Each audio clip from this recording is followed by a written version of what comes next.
TV Gesto, Saber e Emancipação, um canal a serviço das lutas pela justiça social.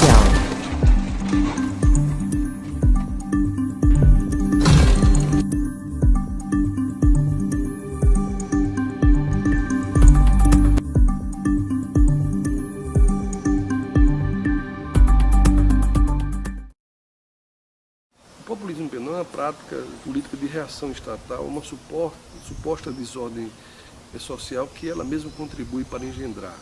Mas essa prática política, ela é de natureza, vamos dizer, dúplice ou bifronte, né?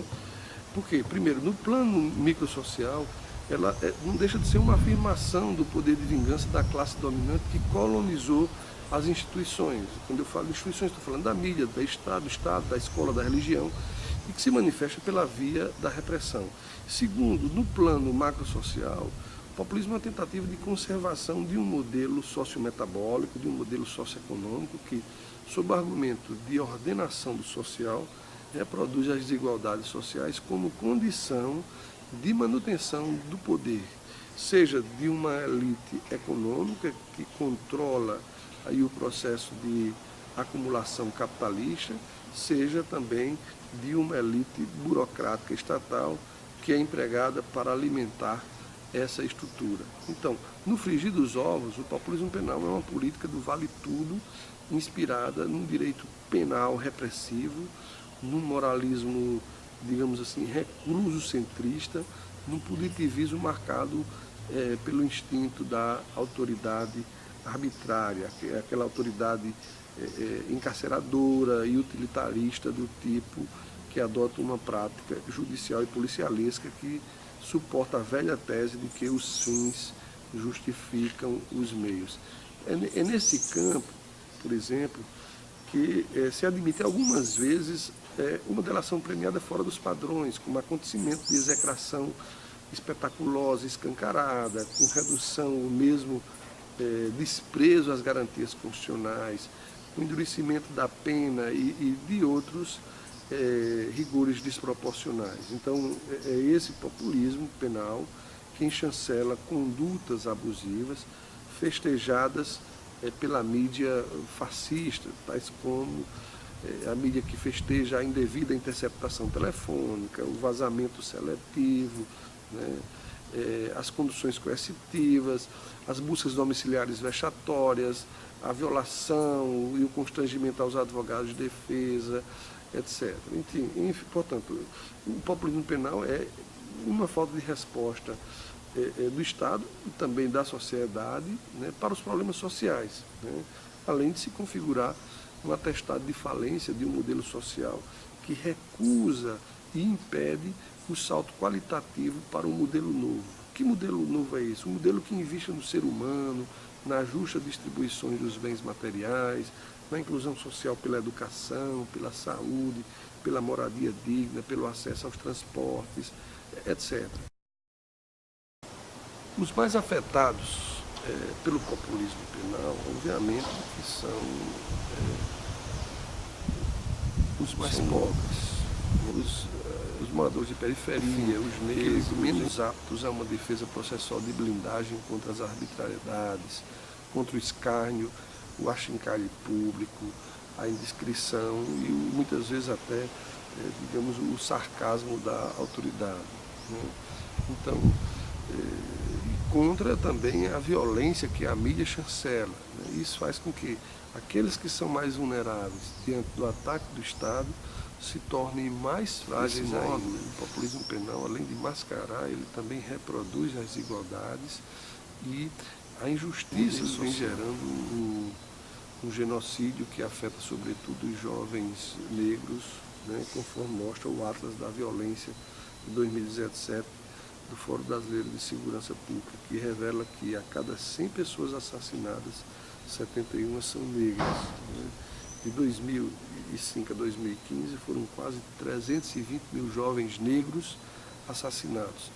E essa violência somente gera violência, não por acaso, segundo ainda esse anuário, né, a polícia que mais mata no mundo é brasileira, mas também é a que mais morre. Então, Nesse sentido, é importante se perceber que o populismo penal afeta também quem não defende. Assim, ele estigmatiza e ataca os defensores dos direitos humanos, das penas alternativas, né? A estas pessoas, os representantes do populismo penal chamam de bandidolatras, de bolivarianos, né? De representantes dos interesses do mundo do crime, etc. Bem, a rigor, o populismo penal ele só existe porque há um conflito redistributivo, né? Expressa, digamos assim, a expectativa de uma classe dominante que está diante do dilema simétrico de, por um lado, intensificar o processo de acumulação de riquezas e necessariamente ter que conviver com uma crescente desigualdade. Em relação à atual estrutura de desigualdade social, a classe dominante ela tenta justificar a sua acumulação, a sua riqueza, muitas vezes pela fé ou por algum outro elemento da cultura. E assim eles querem doutrinar que os ricos são ricos porque Deus quis e quer. Então, ao fazer essa doutrinação, muitas vezes a classe dominante sabe que a desigual distribuição do conteúdo material, da riqueza da sociedade, causa violência. Mas, entre uma redistribuição dos seus bens e a violência que lhe conserva o status quo, a classe dominante prefere chancelar a violência. Assim, os ricos escondem, né, que eles reproduzem, de certo modo, essa violência por meio dos desmandos sociais, por meio da pobreza extrema, das pessoas doentes sem acesso à saúde, das pessoas carentes que passam fome, daqueles que não têm moradia, né?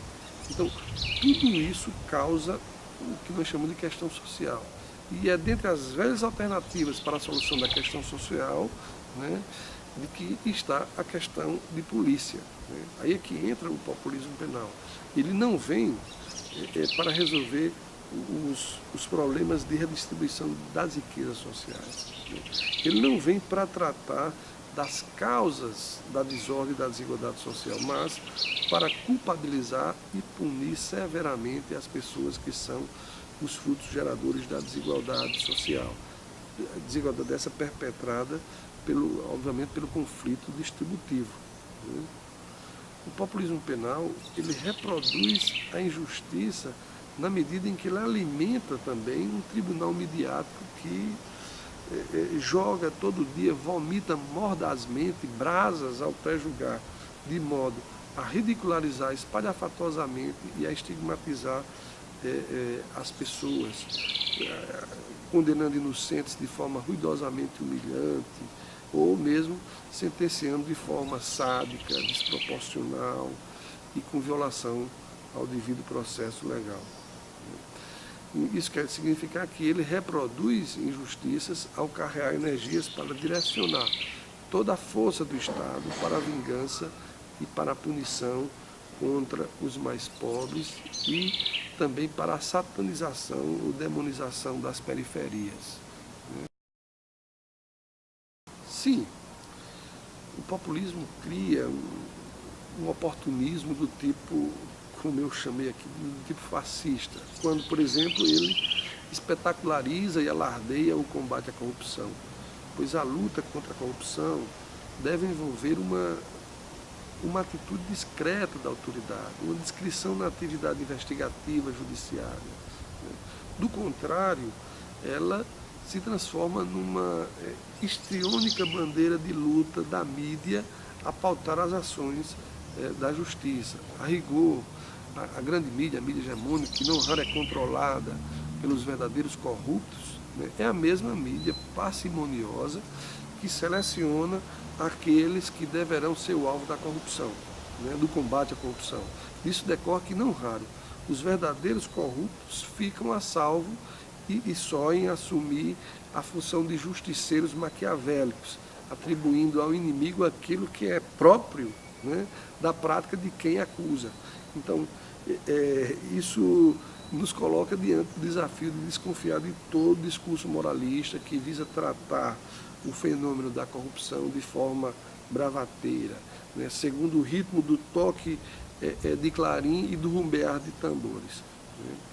Ademais, em nenhum lugar do mundo onde o combate à corrupção foi objeto de, digamos assim, um exibicionismo da autoridade, dos meios de comunicação, né, a corrupção foi eficazmente combatida. Né. Mas por quê? Isso porque a exposição da autoridade termina sendo um fim em si mesmo, ou seja, a autoridade que busca jactar-se da vaidade e da ânsia incontida de se tornar uma personalidade conhecida e, digamos, popular, né, ela, na realidade, ela não quer justiça, ela quer celebrar narcisicamente o culto à sua própria imagem. Dito de outro modo, ela quer dar ensejo ao seu esnobismo, ao solipsismo, à megalomania. Né? Portanto, desconfiemos sempre quando o combate à corrupção torna-se um alvo aberto, um flanco para se atingir pessoas e instituições ad hoc. Né? Geralmente, nessas situações, a própria tarefa do combate à corrupção termina por se constituir, digamos, num canal oportunista, que é apropriado, sobretudo, pelos grandes corruptos para destruírem os seus adversários. Não, não concordo. O populismo penal é por si uma espécie de violência e, como tal, seria uma contradição que ele seja uma resposta à insegurança nos dias atuais. Né? Resiste ainda que o sistema penal populista, né, imediato, ele frustra a possibilidade de uma cultura de ressocialização, de solidariedade e de fraternidade. Mas por quê? Porque ele manipula o imaginário da sociedade de que a saída é a violência contra aqueles que ela julga serem os violentos. Né? E é por meio desse populismo que a sociedade é diuturnamente amedrontada e convencida de que há uma guerra de todos contra todos e que por isso torna-se justificável se armar, matar, arrebentar, esfolar, castrar, etc., porque para o populismo não tem jeito que dê jeito se não for do jeito da violência. Em outras palavras, invoca-se a excepcionalidade de uma crise sem precedentes para justificar a violência, para justificar os justiçamentos, os linchamentos, etc. Então, é o estado de exceção colocando em suspensão o Estado de Direito. E nesse contexto, vende-se a imagem do político messiânico, ou seja, daquele protótipo do líder forte, do macho viril, do defensor da tortura, daquele culpabilizador das vítimas de estupro, daquele que é indiferente às diferenças, que é impiedoso a ponto de jurar quebrar a cabeça do dragão, tal qual o mitológico São Jorge. Né? Então, o populismo penal é uma cultura que articula valores do capitalismo, do colonialismo e do patriarcalismo.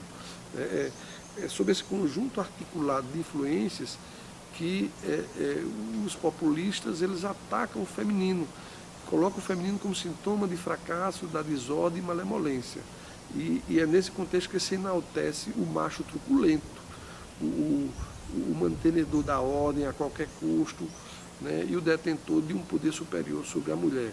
Isso explica a força da misoginia e da repressão às mulheres sob o populismo penal.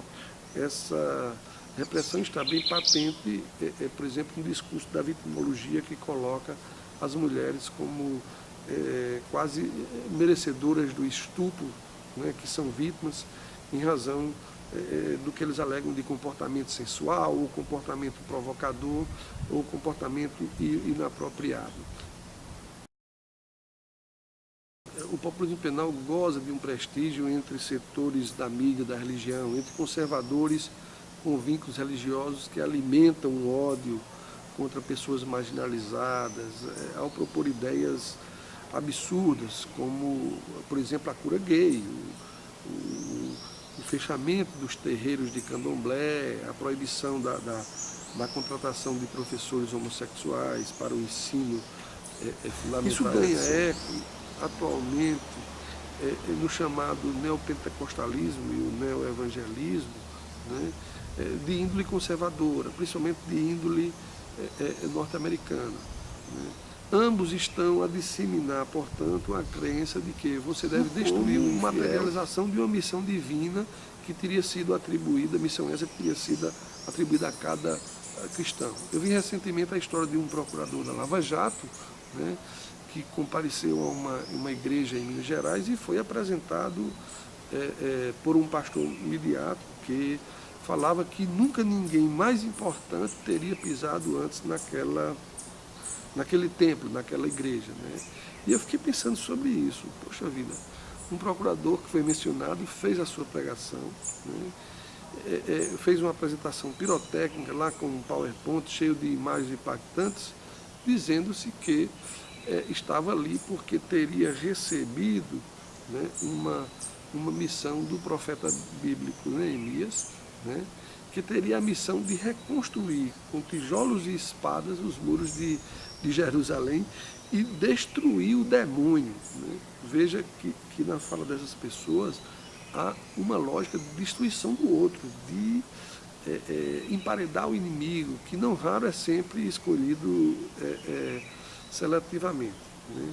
Não sem razão, essas correntes evangélicas, elas fazem a invocação de versículos bíblicos do Velho Testamento. Né? Eu vi outro dia numa bandeira de jovens religiosos fanáticos da Irlanda, tinha um versículo do livro de Eclesiastes que dizia: há tempo de matar e tempo de curar, tempo de derrubar e tempo de edificar. Né? Ainda não faz muito tempo, a Folha de São Paulo, no mês de julho, né, noticiou que na sede do BOP, o batalhão de operações da Polícia Especial do Rio de Janeiro, foi construído um templo para a realização contínua de cultos, nos quais participavam os soldados da chamada Tropa de Louvor ou Tropa dos Caveiras de Cristo. Nada contra ter um templo, né? Mas isso me remete a uma contradição sem tamanho. Ou seja, se pensarmos que a figura de Jesus Cristo está toda voltada para a construção da solidariedade, da fraternidade, da tolerância, do amor ao próximo, né? Como explicar que essa tropa, chamada de Caveiras de Cristo, tem como símbolo um crânio com uma faca encravada no cocuruto e é a mesma que entram, né? São as tropas que entram nas favelas e nas periferias com um carro chamado de caveirão. Bem, a mídia hegemônica faz o papel da espetacularização e da sensacionalização da violência. Mas por que ela faz isso? Ela faz isso porque, primeiro, ela quer sangue e violência para vender a notícia, né?